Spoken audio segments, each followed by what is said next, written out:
بسم اللہ الرحمن الرحیم اللہم صلی علی محمد وعلی آل محمد۔ میں اپنی طرف سے اور تمام مسلمانوں کی طرف سے نبی کریم صلی اللہ علیہ وآلہ وسلم پہ اربوں قربت و درود و السلام پیش کرتا ہوں۔ اللہ تبارک و تعالیٰ کی بارگاہ میں دعا کرتا ہوں اللہ تعالیٰ اپنی بارگاہ میں قبول فرمائے، آمین۔ میرے ناظرین، جیسے کہ ربیع الاول کا مہینہ اپنی منزل کی طرف رواں دمہ ہے، 12 ربیع الاول بھی گزرا اور ہر آدمی نے اپنے اپنے طریقے سے اس کو منایا، اور یہ وہ مہینہ ہے جس مہینے کے اندر دنیا پہ اگر کوئی ہستی تشریف لائی تو وہ ہستی تھی جو اللہ تعالیٰ کے بعد اگر کوئی ہستی ہے وہ تو جناب محمد مصطفیٰ صلی اللہ علیہ وآلہ وسلم ہیں۔ وہ دنیا پہ تشریف لائے اور دنیا کا نظام بدل گیا، پوری دنیا بدل گئی، کیونکہ ان سے پہلے اللہ تعالیٰ نے کسی بھی نبی کو پوری دنیا کے لیے رحمت العالمین نہیں بنا کر بھیجا گیا تھا، کسی کو نہیں بھیجا تھا۔ تو آپ جناب محمد مصطفیٰ صلی اللہ علیہ وسلم کو اللہ تعالیٰ نے پوری دنیا کے لیے رحمت العالمین بنا کر بھیجا، اور پوری دنیا میں فضا جو ہے وہ بدل گئی۔ دوستو، میں اپنا پروگرام باقاعدہ شروع کرنے سے پہلے اپنے ناظرین سے، اپنے دوستوں سے ایک درخواست کرنا بہت ضروری سمجھتا ہوں کہ میرے پروگرام کو باقاعدہ سننے سے پہلے آپ نے اپنے ذہن کو بالکل نیوٹرل کر لینا ہے۔ آپ نے اپنے دل میں یہ تصور نہیں کرنا کہ آپ اہل حدیث ہیں، کیا آپ اہل شیعہ ہیں، کیا آپ اہل سنت والجماعت ہیں، کیا آپ دیوبند ہیں۔ آپ نے اپنے ذہن کو بالکل نیوٹرل کر لینا ہے آپ نے، اور میں انشاءاللہ میں کوشش کروں گا کہ میں اپنی بات جو ہے آپ دوستوں کو بڑے طریقے سے سمجھا سکوں، اور اللہ تعالیٰ مجھے بات سمجھانے کی اور آپ کو سمجھنے کی توفیق عطا فرمائے۔ دوستو، میری 62 سال میری تقریباً عمر ہے میری، اور میں 62 سال میں جو تلاش کرتا رہا لیکن افسوس وہ مجھے نہیں ملا۔ جیسے کہ میری 14-15 سال جب میری عمر تھی تو الحمدللہ اللہ تبارک و تعالیٰ نے میرا جو ذہن ہے اس طرف کیا ہوا تھا کہ علماء دین کی محفلوں میں بیٹھنا، مسجد میں اگر کسی میں جلسہ ہونا، جلسہ سننے کے لیے جانا، شروع سے میرا لگاؤ جو ہے نا اس طرف رہا۔ جیسے جیسے ساتھ میں عمر بڑھتی گئی، ساتھ میں ذہن بھی بڑھتا گیا، پھر آہستہ آہستہ جو چیز میرے اندر سے مجھے روزانہ نوچتی تھی وہ یہ چیز مجھے نوچتی تھی کہ جس بھی عالم کو سنا اسی نے قرآن پاک کو ایسے ہاتھ پر اٹھا کر کہا کہ مجھے قسم ہے اس کتاب کی، میں جو کہہ رہا ہوں وہ سچ کہہ رہا ہوں۔ جتنے بھی ہمارے خصوصی طور پہ 3 جو فرقے ہمارے جن کے اوپر اہل سنت و جماعت، دیوبند اور اہل حدیث، ان کے اندر جو اختلافات دیکھے وہ کہیں ختم نہ ہونے والے۔ اگر ہر آدمی قرآن اٹھا کر یہ کہتا ہے کہ جو میں کہہ رہا ہوں وہ سچ ہے تو پھر جھوٹ کیا تھا۔ میں نے اپنی زندگی میں الحمدللہ کافی میں نے عالم دین جو ہے میں نے سنے، اور ہر مذہب اور ہر فرقے کے میں نے سنے۔ پھر ایک وہ بھی دور تھا 86 سے 87 میں سعودیہ میں 3 سال وہاں پہ رہا۔ وہاں بیت اللہ کے اندر بھی کافی عالم دین بنگلہ دیش کے، انڈیا کے اور ملکوں کے، ایک وہاں میں مولانا مکی صاحب بھی ہوا کرتے تھے۔ رفتہ رفتہ سب عالموں کو دیکھتے تھے اور سنتے تھے کہ یہ کیا کہہ رہے ہیں، لیکن کسی سے بھی کوئی ایسی دلیل نہیں ملتی تھی کہ جو اختلافات کو آگے روک سکے۔ بہرحال وقت زندگی کا گزرتا گیا، پھر وہ دور آیا کہ کراچی کے اندر بھی کافی علماء دین تھے، ان کے پاس بیٹھنا، اٹھنا، فضائل مدینہ میں چلا جانا، وہاں پہ بینس کالونی میں دیوبند والوں کا بہت بڑا اجتماع ہوتا تھا، وہاں چلے جانا،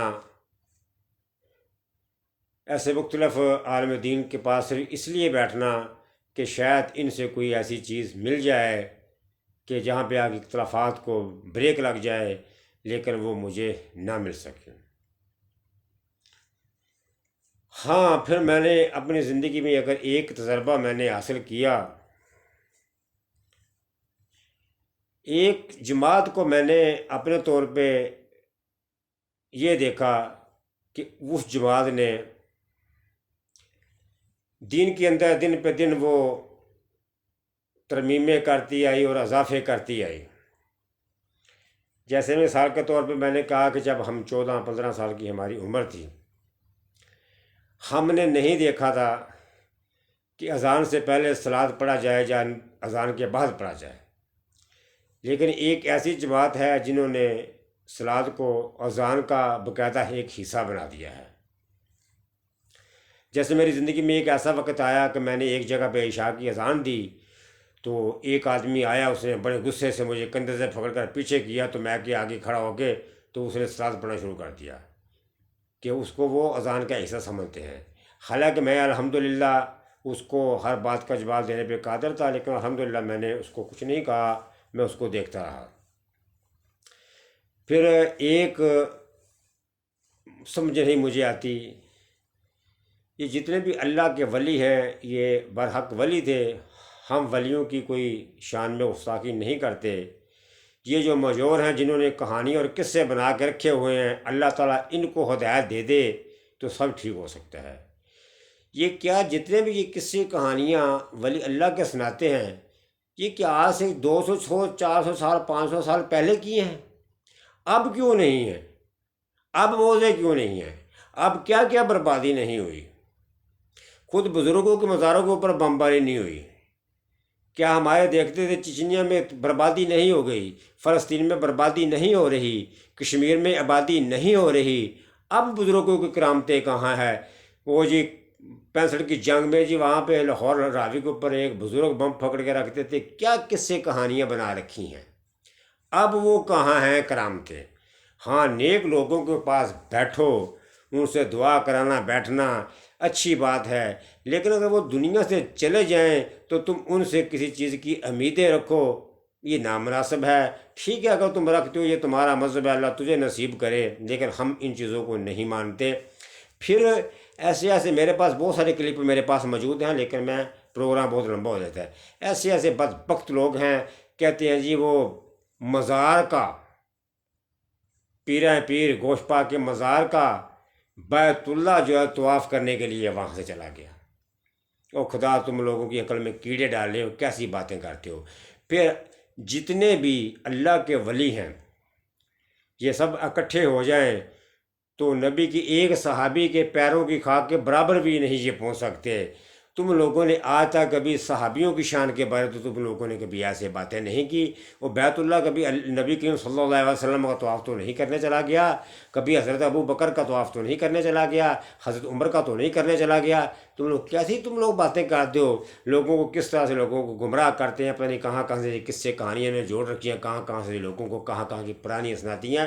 میں آج کی بات کر رہا ہوں، پرانیاں چھوڑو، تم آج کی کرامتیں کہاں ہیں؟ آج کیا کچھ نہیں ہو رہا، کتنی تباہی مچ رہی ہے، کتنی بے حیائی پھیل رہی ہے، اب کرامتیں کہاں ہیں؟ کیونکہ میڈیا کا دور ہے، آج میڈیا ہر آدمی کو گریبان سے پکڑ لیتا ہے، پتہ نہیں کہاں کہاں سے کہانیاں قصے بنا کے لوگوں کو سنا کے لوگوں کو گمراہ کرتے ہیں۔ پھر میں ایک کراچی کے اندر میں مسجد میں نماز جمعے کے لیے جایا کرتا تھا، تو گلزار حبیب مسجد وہاں پہ، تو وہاں جایا کرتا تھا۔ وہاں کے جو امام صاحب تھے، مجھے ان کی کوئی گفتگو اچھی نہیں لگتی تھی، تو میں نے وہاں پہ جانا چھوڑ دیا۔ میرا ایک دوست تھا فیض محمد فیصل آباد کا، وہ مجھے کہتا ہے یار تو وہاں جمعہ پہ کیوں نہیں پڑھنا چاہتا؟ میں نے بولا یار میرا دل نہیں مانتا، میں نے بولا وہ گفتگو صحیح نہیں کرتا۔ وہ مجھے ایک دم زبردستی لے گیا، مجھے کہتا تو میرے ساتھ چل، ہاں تو پھر دیکھ کون سی گفتگو نہیں اچھی کرتا۔ میں وہاں پہ چلا گیا، میں اب ان کا امام صاحب کا نام نہیں لینا چاہتا، لیکن جو لوگ جانتے ہیں وہاں پہ کون امامت کراتے ہیں ان کو پتہ ہے۔ جب ہم وہاں پہ گئے، انہوں نے قصہ کہانی کہاں سے شروع کر دی کہ جب تم لوگ اپنے گھر میں بجلی کے لیے تم لوگ درخواست دو گے پہلے، پھر تمہاری درخواست منظور ہوئے گی، پھر تمہارے گھر میں سروے کرنے کے لیے آئیں گے، پھر سروے کرنے کے بعد وہاں پہ تمہارے گھر میں آ کے وہ مثلاً دیکھیں گے تارے کہاں کہاں جانی ہیں، اس کے بعد پھر دیکھیں گے آپ کے گھر میں کھمبے وغیرہ لگائیں گے، پھر آپ کو دیکھیں گے وہاں پہ کہاں سے کہاں تار جانی ہے۔ اگر آپ کو ڈائریکٹ تار دے دیں گے تو آپ کا وہ گھر جل جائے گا، باقاعدہ ٹرانسفارم کا، ٹرانسفارم سے آپ کو وہ تارے دیں گے۔ اگر آپ کو ڈائریکٹ دیں گے تو آپ کا گھر جل جائے گا، تاریں جل جائیں گی، یہ جل جائے گا۔ جب تک تم بزرگوں کے پیروں میں نہیں بیٹھو گے تم کسی منزل پہ نہیں پہنچ سکتے۔ لا حول ولا قوت الا باللہ، جب تک کسی منزل پہ نہیں پہنچ سکتے۔ میں 2-3 مثالیں میں پیش کرتا ہوں اس طرف۔ جب حضرت موسیٰ علیہ السلام بارش کے لیے جب نکلے تو بارش کی دعا قبول نہ ہوئی تو حضرت موسیٰ علیہ السلام نے اللہ کی طرف رجوع کیا۔ اللہ تعالیٰ نے کہا، اے موسیٰ تمہاری صفوں کے اندر ایک منافق ہے، جب تک وہ تمہاری صفوں سے نہیں نکلتا تو یہ بارش نہیں ہو سکتی۔ حضرت موسیٰ علیہ السلام نے کہا، ابھی دیکھو تو ایسا کرو کہ باہر نکل جائے جو آدمی ایسا ہے، تم لوگ سب کی کیوں بربادی چاہتے ہو؟ اب وہ جو منافق تھا اتنے لوگوں کے بیچ میں سے وہ کیسے نکل کے رسوا ہوتا، لیکن اس نے وہاں کھڑے کھڑے ہی ڈائریکٹ اپنے اللہ تعالیٰ کے ساتھ رابطہ کر لیا، کھڑے کھڑے اللہ سے توبہ کر لی، اللہ تعالیٰ کے ساتھ لین مل گئی، اللہ تعالیٰ نے توبہ قبول کر لی اور بارش ہو گئی۔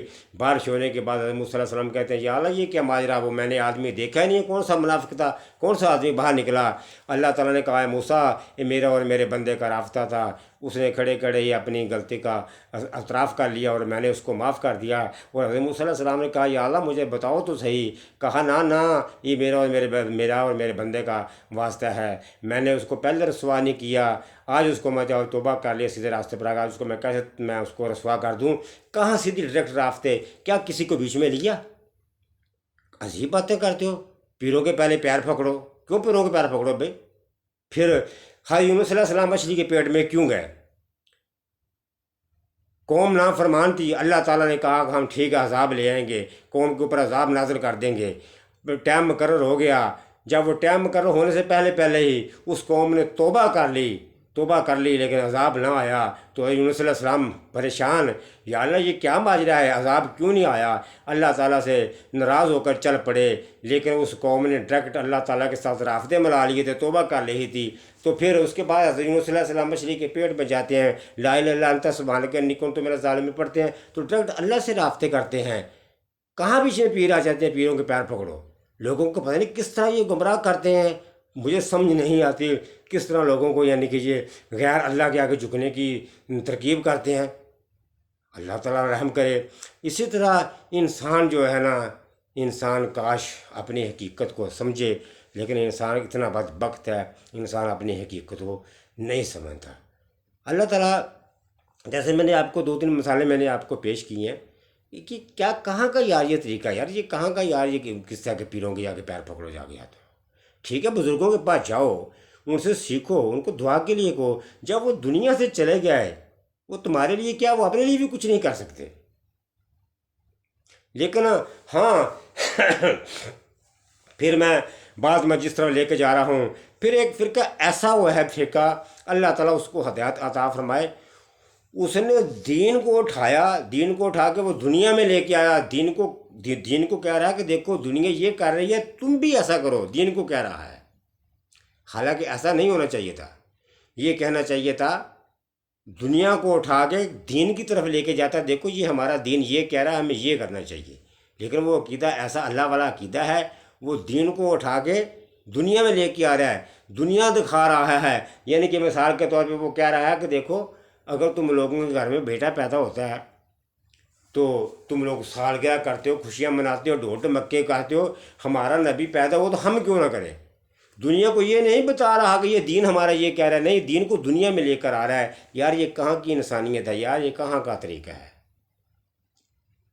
پھر جس کو دیکھو وہی دین کا ٹھیکیدار بنا ہے، وہی قرآن کو لہرا رہا ہے، وہی کہتا ہے کہ میں قسم اٹھا کے کہتا ہوں، دوسرا بھی کہہ رہا ہے میں قسم اٹھا کر کہتا ہوں، کس کی مانے اور کس کی نہ مانے۔ لیکن میں نے اپنے دل کے اندر، یا میں نے اپنا پورا اپنا زندگی کا میں نے ایک حصہ اس چیز کے پیچھے میں نے وقف کر دیا میں نے کہ ڈھونڈنے کے لیے کہ شاید کوئی ایسی جگہ مل جائے جہاں پہ اختلافات کو آگے رک جائے، لیکن جب میں نے دیکھا ایسا نہیں ہے۔ لیکن میں نے اپنے دل کے اندر اب یہ کیا ہوا ہے کہ میں کبھی کسی کی بات کو نہیں مانتا۔ میں جب بھی میرے دل کے اندر جو بات میرا دل جو کہتا ہے میں اس بات کو مانتا ہوں۔ میں نمازیں سب کے پیچھے پڑھتا ہوں، نماز میری سب کے پیچھے ہو جاتی ہے، ورنہ میں کرتا ہوں اپنے من کی ہوں جو میرا من کرتا ہے، مجھے سمجھ نہیں آتی۔ پھر ان فرقوں نے کیا کیا ترمیمیں کر دی ہیں۔ آج کل انہوں نے ایک اور ڈول بنا رکھا ہے، وہ ایک وہ ڈبہ سا بنا رکھا ہے، اس کے اوپر ایک آدمی مقرر کیا ہوا ہے، وہ کسی چونک میں چراہے میں لگایا ہوا ہے۔ وہ کہتا ہے جی صدقہ خیرات اکٹھا کرتا ہے کہ صدقہ خیرات اکٹھا کرنے سے پھر اس آدمی کو تنخواہ بھی وہیں سے دی جاتی ہے۔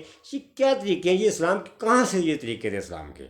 پھر جلوس کے اندر جب جلوس نکالتے ہیں سڑکوں میں بھی آ کے لوگوں کا راستے بند کر دیے جاتے ہیں، لوگوں کو پریشان کر دیا جاتا ہے۔ پھر اس سے بڑھ کر یہ بات